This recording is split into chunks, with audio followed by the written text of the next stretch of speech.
Students. बेटा topic जो आज हम इंडिफरेंस कर्व में करेंगे उसका नेम है सब्स्टिट्यूशन इफ़ेक्ट। तो सब्स्टिट्यूशन इफ़ेक्ट का टॉपिक हमने आज स्टडी करना। इससे पहले हमने दो टॉपिक स्टडी किए थे इंडिफरेंस कर्व में। एक किया था हमने प्राइस इफ़ेक्ट किया था और दूसरा इनकम इफ़ेक्ट किया था, और तीसरा इफ़ेक्ट आज हम करेंगे सब्स्टिट्यूशन इफ़ेक्ट। सब्स्टिट्यूशन इफेक्ट का मीनिंग क्या है, ये मैंने मीनिंग पहले ही टाइप करके रखा है।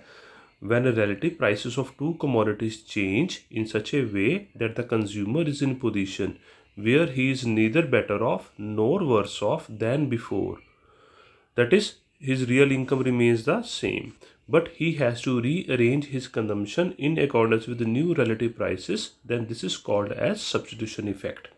ईजी लैंग्वेज में बताऊँगा कि अगर दो कमोडिटीज़ हैं, कमोडिटी एक्स है और कमोडिटी वाई है, दोनों की रिलेटिव प्राइसेस चेंज हों, मतलब एक कंपैरेटिवली चीपर हो जाए। मान लीजिए एक्स की प्राइस कंपैरेटिवली कम हो गई और वाई की प्राइस कंपैरेटिवली कॉस्टलियर होगी, और इस ढंग से वो प्राइसेस चेंज हुई कि कंज्यूमर ना तो बेटर ऑफ है, neither better off nor worse off than before, यानी कि उसकी रियल इनकम सेम। इस चीज़ को बेटा ध्यान में रखना है, इसको मैंने सर्कल में लिया है ना, सेम रियल इनकम की सब्स्टिट्यूशन इफेक्ट में रियल इनकम सेम होती है।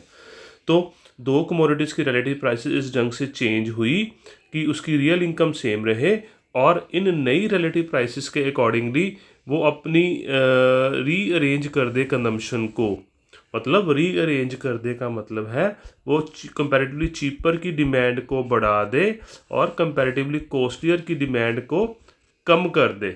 तो इसको हम कहते हैं सब्स्टिट्यूशन इफेक्ट, ठीक है। और इस सब्स्टिट्यूशन इफेक्ट में एक इम्पॉर्टेंट चीज़ नोट करने वाली ये है कि लेवल ऑफ सेटिस्फेक्शन इसमें remains the same substitution effect में, ठीक है।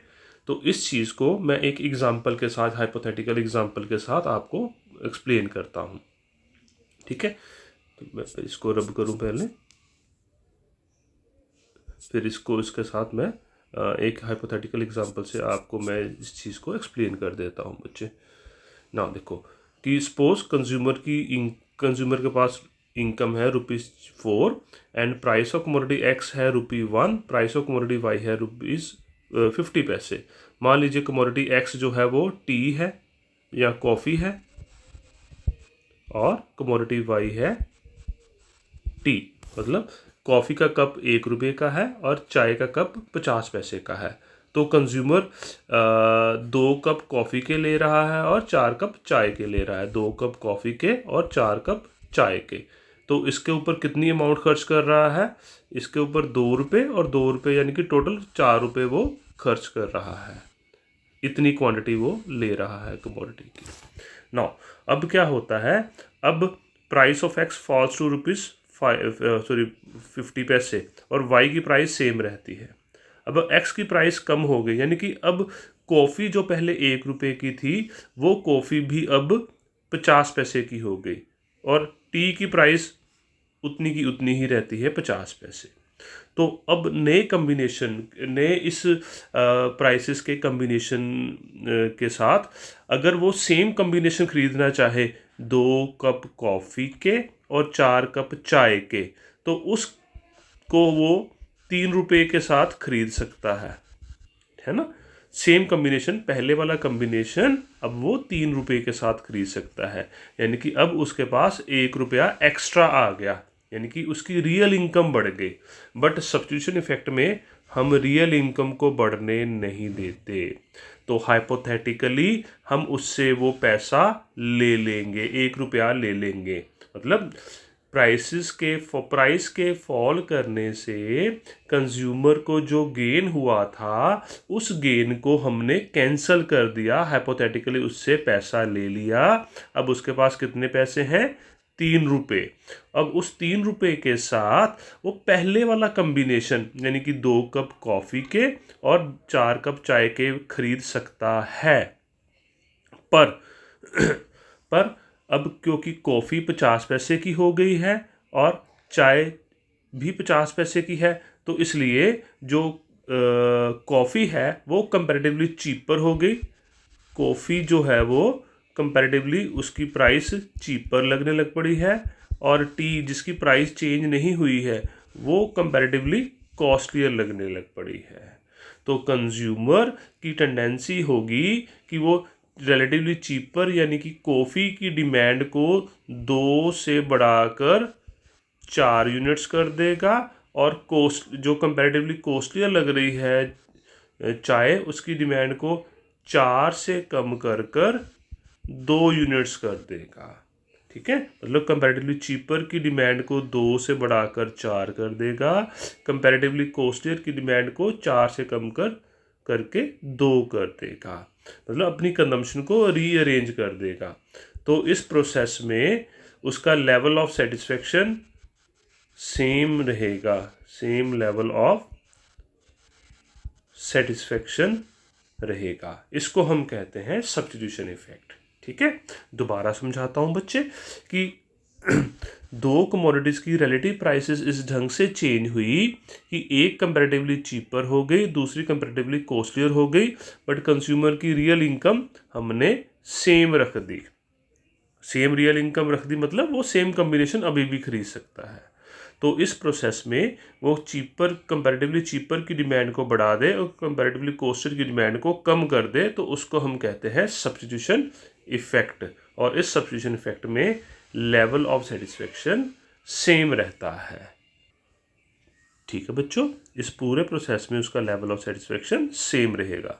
ठीक है, मतलब इस डेफिनेशन को दोबारा समझ लो कि दो कमोडिटीज़ की रिलेटिव प्राइसेस इस ढंग से चेंज हो कि एक कमोडिटी रिलेटिवली चीपर हो जाए और दूसरी कमोडिटी रिलेटिवली कॉस्टलियर हो जाए, बट उसकी रियल इनकम सेम रहे, और इस नई रिलेटिव प्राइसेस के अकॉर्डिंगली वो चीपर कमोडिटी की डिमांड को बढ़ा दे और जो कंपैरेटिवली कॉस्टलियर कमोडिटी है उसकी डिमांड को कम कर दे, तो उसे सब्स्टिट्यूशन इफेक्ट कहते हैं। और इस रीअरेंजमेंट में उसका लेवल ऑफ सेटिस्फेक्शन सेम रहता है।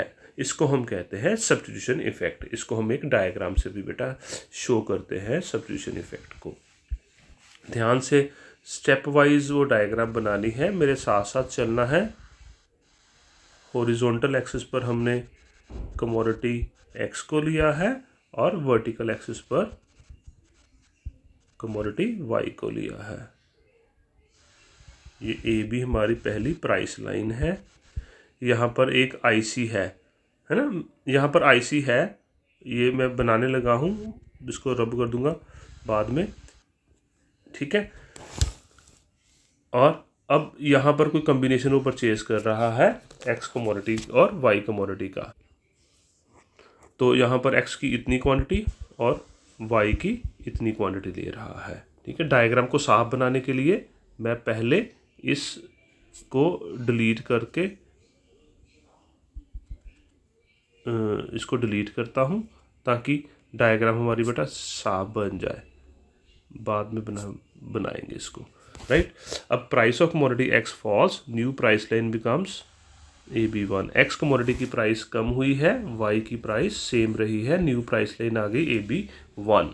तो एक्स की प्राइस के कम होने से कंज्यूमर की रियल इनकम बढ़ गई है, बट सब्स्टिट्यूशन इफेक्ट में हम रियल इनकम को बढ़ने नहीं देते, तो उसके लिए हम उससे हाइपोथेटिकली कुछ पैसा ले लेंगे, मनी इनकम वापस ले लेंगे, सो दैट प्राइस के फॉल करने से जो उसको गेन हुआ था वो कैंसल हो जाए।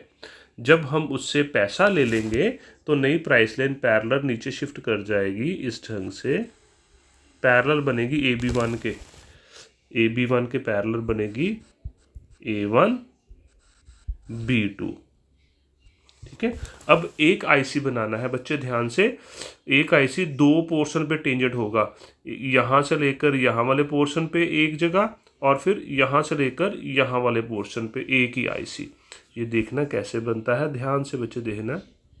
यहाँ से आ रहा है, टेंजेंट हुआ एक पॉइंट से, ये गुलाई में आएगा, यहाँ स्पेस ठीक नहीं बन रहा पर ये गुलाई में आएगा, और एक इस पोर्शन पे कहीं टेंजेंट कराना है।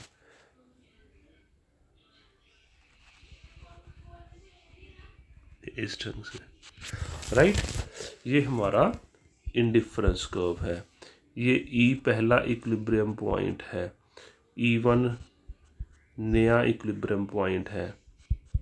ई पॉइंट पर OX एंड OY का कम्बिनेशन कंज्यूमर ले रहा है। यहाँ पर X1 और Y1 का कम्बिनेशन ले रहा है। तो अब मैं डायग्राम को समझाता हूँ।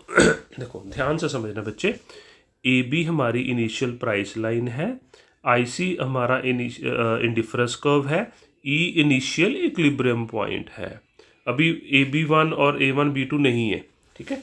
AB इनिशियल प्राइस लाइन है, IC इनिशियल इंडिफरेंस कर्व है, E इनिशियल इक्विलिब्रियम पॉइंट है। Consumer is purchasing OX units of commodity X and OY units of commodity Y. Now price of commodity X falls, new price line becomes AB1, right?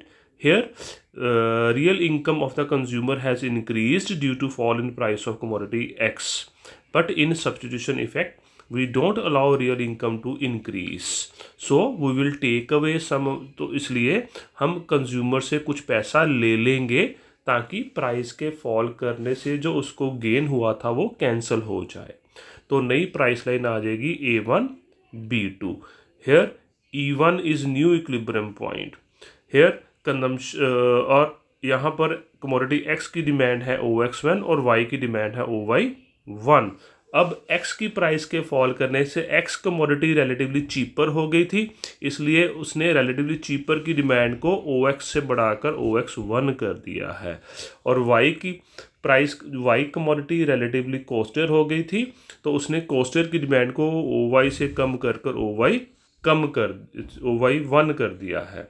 The movement from E to E1 is called as substitution effect. The movement from point E to E1 is called as substitution effect। ठीक है बच्चों, तो ये हमने substitution effect को explain कर दिया। अब इसकी सेपरेशन भी करनी है, separation of price effect into substitution effect and income effect. मतलब कि प्राइस के फॉल करने से ना बेटा, जो हमें पता है डिमांड बढ़ती है। प्राइस के फॉल करने से जितनी भी डिमांड बढ़ी है उसका कुछ हिस्सा सब्स्टिट्यूशन इफेक्ट के कारण होता है और कुछ हिस्सा इनकम इफेक्ट के कारण होता है। यानी कि जो टोटल प्राइस इफेक्ट होता है ना, वो substitution effect plus income effect होता है। ठीक है, इसको हम डायग्राम के साथ शो कर सकते हैं। ठीक है, इसको हमने ना एक क्वेश्चन पहले में भी किया हुआ है, सोच के रखो किस में किया हुआ है। डायग्राम से अब सेपरेशन को एक्सप्लेन करते हैं। सेम जैसे पिछली डायग्राम बनाई थी ना, वैसे ही डायग्राम बनेगी। Here we take commodity X and here we take commodity Y। AB price line है, यहाँ पर IC डिफरेंस कर्व है, बाद में बनाएंगे। E इक्विलिब्रियम पॉइंट है, वो भी बाद में बनाएंगे। Now suppose price of commodity X falls, new price line becomes AB1। एक सब्स्टिट्यूशन इफेक्ट भी एक्सप्लेन करना है। सब्स्टिट्यूशन इफेक्ट में रियल इनकम को कांस्टेंट रखना है, तो उसके लिए उससे कुछ पैसा लेंगे, तो नई प्राइस लाइन ऐसे आती है। पैरेलल, ये पैरेलल नहीं बनी हमारी, इसको दोबारा बनाता हूं मैं।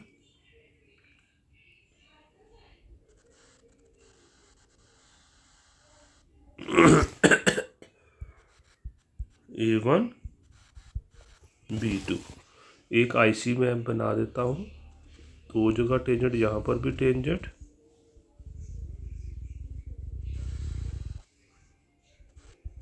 IC E इक्विलिब्रियम पॉइंट, पहले E बनाते हैं, सिर्फ इक्विलिब्रियम पॉइंट। यहाँ पर X कमोडिटी की डिमांड है OX, दूसरे एक्सिस पर शो नहीं करते हैं इसको।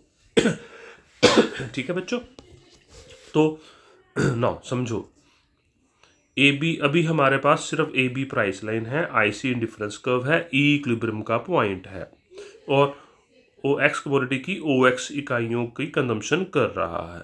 वाई की हमने शो नहीं करी जान के, डायग्राम को साफ बनाने के लिए। तो अब ए बी प्राइस लाइन थी ना पहले, तो अब price of commodity X falls, new price line becomes A B one, Y की प्राइस सेम रही तो नई प्राइस लाइन क्या आ गई, ए बी वन। तो यहाँ करके एक आईसी टेंजेंट करवाते हैं, IC 1 E1 X1। तो movement from E to E1 is called as total price effect and increase in demand due to total price effect is X1। ठीक है ना, मतलब प्राइस इफेक्ट के कारण डिमांड कितनी बड़ी है, X1। इसका कुछ हिस्सा सब्स्टिट्यूशन इफेक्ट के कारण होगा और कुछ हिस्सा इनकम इफेक्ट के कारण होगा, इसको हम एक्सप्लेन करेंगे। ठीक है, अभी हमारे पास ए बी प्राइस लाइन है और A B one price line है। ई पहला इक्विलिब्रियम पॉइंट है, E1 न्यू इक्विलिब्रियम पॉइंट है। Movement from E to E1 is called as substitution effect, sorry price effect, total price effect. Sorry, अब हमने इस total price effect में से substitution effect और इनकम इफेक्ट को एक्सप्लेन करना है। तो सब्स्टिट्यूशन इफेक्ट एक्सप्लेन करने के लिए हम क्या करेंगे, रियल इनकम को कांस्टेंट करेंगे। रियल इनकम को जब कांस्टेंट करेंगे उससे उसके लिए हम उससे कुछ पैसा लेंगे, नई प्राइस लाइन आ जाएगी A1 B2। अब A1 B2 प्राइस लाइन पर E2 इक्विलिब्रियम पॉइंट है और X2 क्वांटिटी है। पिछली वाली डायग्राम जैसे हमने करी थी, the movement from E to E2, E से E2 तक की मूवमेंट को सब्स्टिट्यूशन इफेक्ट कहते हैं। And increase in demand due to substitution effect is X2। तो ये हमने X2 बीच में से सब्स्टिट्यूशन इफेक्ट को निकाल दिया। ठीक है, तो अब E2 पर है। अब इनकम इफेक्ट अगर इसमें से हमने एक्सप्लेन करना है तो E2 से हमने जो उससे इनकम ली थी वो वापस कर दे अगर, तो इनकम को वापस करने से वो E2 से E1 पर आ जाएगा। तो movement from E2 to E1 is called as income effect. E2 to E1 is called as income effect and increase in demand due to income effect is X2 X1, X2 X1। तो इस ढंग से हमने total price effect को substitution effect और income effect में explain कर दिया कि X से X2 जो है वो है सब्स्टिट्यूशन इफेक्ट है और यहाँ से X2 से X1 जो है वो इनकम इफेक्ट है। तो वैसे थ्योरेटिकली भी मैं आपको बताता हूँ कि प्राइस के फॉल करने से जो डिमांड बढ़ती है उसका कुछ हिस्सा सब्स्टिट्यूशन इफेक्ट के कारण होता है और कुछ इनकम इफेक्ट के कारण होता है। मैं आपको थ्योरेटिकली भी बताता हूँ। मान लीजिए कमोडिटी की प्राइस फॉल करी, उसकी डिमांड बढ़ गई। डिमांड कुछ मैंने जैसे कहा सब्स्टिट्यूशन इफेक्ट के कारण है, कुछ इनकम इफेक्ट के कारण है ना। जैसे मान लीजिए कोक है, कोक पहले थी ₹20 की, तो एक कैंटीन में दिन में 100 कोक बिकती थी, 100 सेल होती थी उसकी। ठीक है, अब कोक की प्राइस हो गई ₹15, तो उसकी सेल बढ़ के हो गई 180 अब दिन में कोक बिकती हैं। तो जो 80 की इंक्रीज़ आई है ना, ये जो 80 की इंक्रीज़ आई है उसका कुछ हिस्सा है सब्स्टिट्यूशन इफेक्ट के कारण और कुछ हिस्सा है इनकम इफेक्ट के कारण। मैं आपको समझाता हूँ कि कुछ हिस्सा सब्स्टिट्यूशन इफेक्ट के कारण कैसे है कि जब कोक सस्ती हो गई तो लोगों ने पेप्सी को सब्स्टिट्यूट, पेप्सी की जगह कुछ लोग जो पेप्सी पहले कंज्यूम कर रहे थे वो पेप्सी को छोड़कर कोक की तरफ आ गए, तो इसलिए कोक की डिमांड बढ़ी, जिसको कहते हैं सब्स्टिट्यूशन इफेक्ट के कारण डिमांड बढ़ी।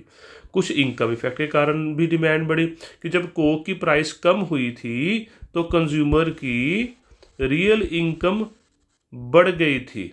अब सेम इनकम के साथ कंज्यूमर ज़्यादा कोक खरीद सकता है। ठीक है, जैसे मान लीजिए आपके पास 60 रुपये थे, 60 रुपये के साथ आप डेली 3 कोक परचेज करते थे।